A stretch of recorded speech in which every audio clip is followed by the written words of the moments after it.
The first time I came to China was in 1996.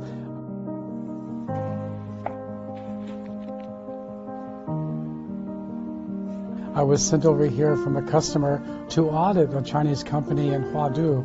I had to see if the systems were in place and to see if they were ready to manufacture loudspeakers for the automotive OEM in North America. And I qualified the system, I qualified the company, audited them very deeply. I spent about 7 days there auditing. The Canton Fair hosts and has critical suppliers to the manufacturer's speaker parts. Speaker parts have several parts. They have rubber cone sound assemblies, spiders, and voice coils. And in the Canton Fair, the actual manufacturer of these components were there. 有没有 ENG 这里吗？梁罗，有没有 ENG？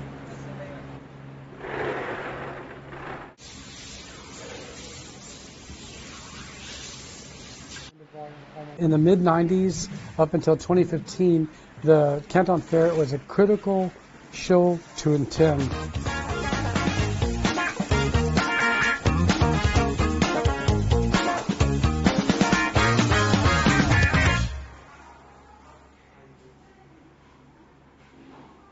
I will make the effort at attending the Canton Fair this year.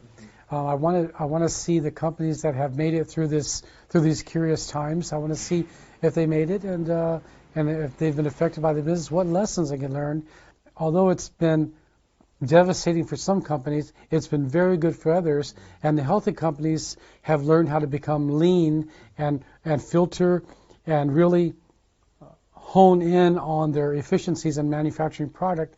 And if they're strong and they're exhibiting at the show, I want to meet some of those people and maybe there's lessons to be learned from them. You bet. So I do have an interest in attending. The Canton Fair online has, for the large part, filtered exhibitors. The people that exhibit in the Canton Fair, for the large part, are the actual manufacturers versus AliExpress or Alibaba or whatever. They're not, we don't know if they're the actual manufacturers, but the vetted manufacturers online at Canton Fair are what separates the real from the not. Those are our customers. Our biggest customers are in those countries. Absolutely not. It's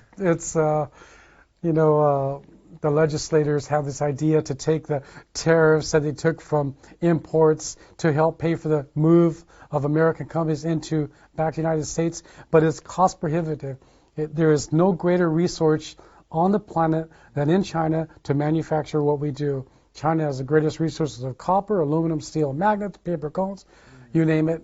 It is not interesting for us to move back to the United States. We will not. Is the manufacturer to the world.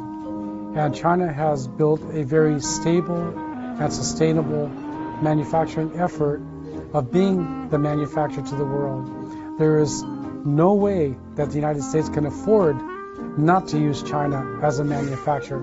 It doesn't make sense. It's an election year, and the existing president is doing what he can on his saber rattling to promote American nationalism, but really China is going to be just fine, and the United States will continue to buy from China, and China, USA will hash it out and make things work. That's how I see it.